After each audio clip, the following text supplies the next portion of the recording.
Malaysia mungkin perlu ditantang perang. Kejahatan luar biasa ini sudah merengkuh berbagai lapisan masyarakat.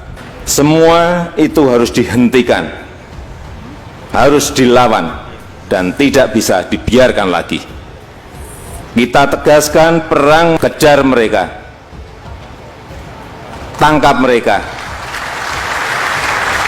hajar mereka, hantam mereka.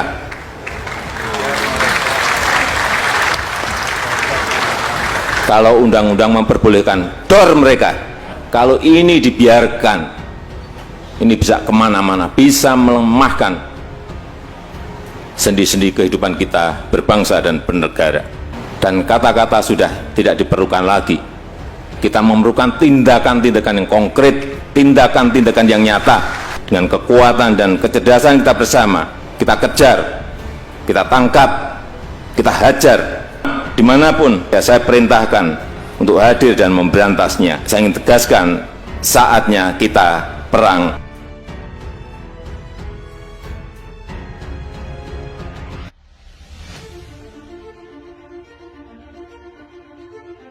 Ketua Direktur Sabang Merauke, Circle Syahganda Nainggolan, berharap Presiden segera bersikap tegas dan menantang Malaysia lewat peperangan agar negara tersebut tidak lagi semena-mena mempermainkan kedaulatan hukum negara Indonesia.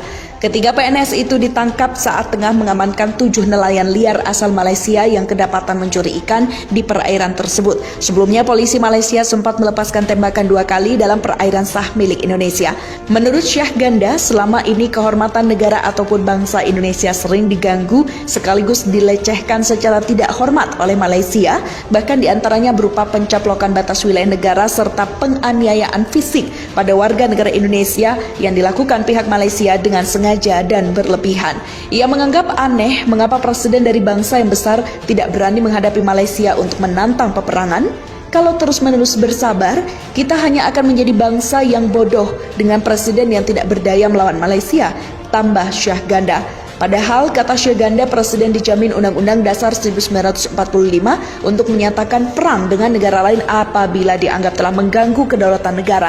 Perbatasan antara Indonesia dan Malaysia di Asia Tenggara mencakup perbatasan darat yang memisahkan kedua negara. Di Pulau Kalimantan, perbatasan maritim di sepanjang Selat Malaka, Laut Tiongkok Selatan, dan Laut Sulawesi. Demikian dikatakan Koordinator Serikat Aksi Mahasiswa Nusantara atau Semar Nusantara Antoni saat berunjuk rasa di Kedutaan Besar Malaysia pada Jumat. Anton mengatakan bahwa Komando Pelaksanaan Operasi Pengamanan Perbatasan Republik Indonesia Malaysia, Brigadir Jenderal TNI Roni marah besar atas perbuatan pekerja perusahaan negeri jiran yang merusak patok batas kedua negara. Menurut Komandan Komando Resor Militer atau Korem 121 Alam Bana Wanawai, walaupun pekerja perusahaan sawit Malaysia mengaku tak sengaja merusak patok batas negara dengan alat berat, Anton menjelaskan bahwa kejadian perusakan patok itu berdasarkan temuan dan laporan cepat dari Babinsa Desa Sungai Tekam. Laporan terkait adanya alat berat perusahaan sawit Malaysia yang membuat parit dengan telah merusak patok batas negara nomor G531 di wilayah Kabupaten Sanggau. Perusakan patok batas negara tersebut diduga dilakukan oknum karyawan perusahaan kelapa sawit Malaysia pada Selasa sekitar pukul 11.00 waktu Indonesia bagian Barat. Kegiatan pembuatan parit di batas negara Indonesia Malaysia mengakibatkan patok batas negara dengan nomor G531 terlindas alat berat yang sedang bekerja menggali parit, terang Anton.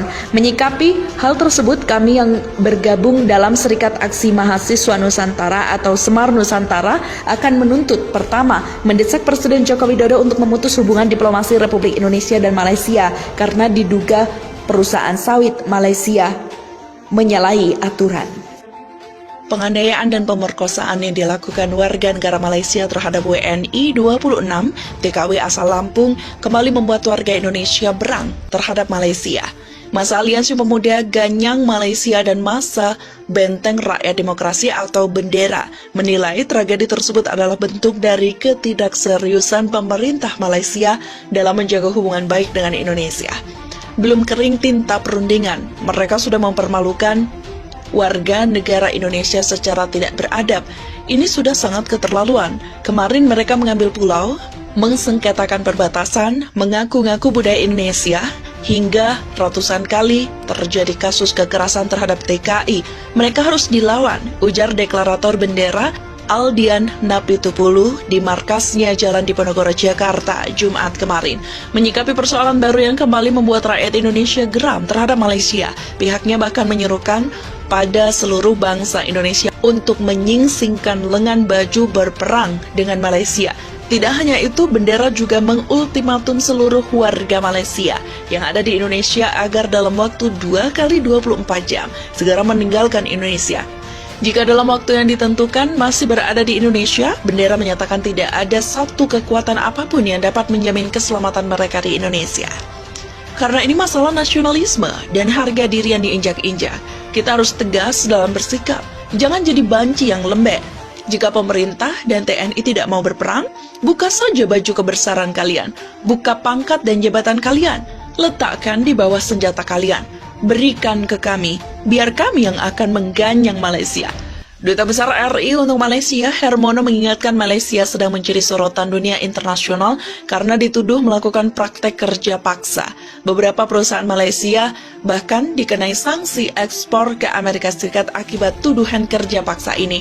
Kasus kerja paksa diantaranya dalam bentuk tidak membayar gaji, penahanan dokumen, hingga larangan berkomunikasi. Kasus-kasus larangan seperti itu, disebut Hermono, dalam keterangan tertulis banyak dialami oleh pekerja migran Indonesia atau PMI atau TKI.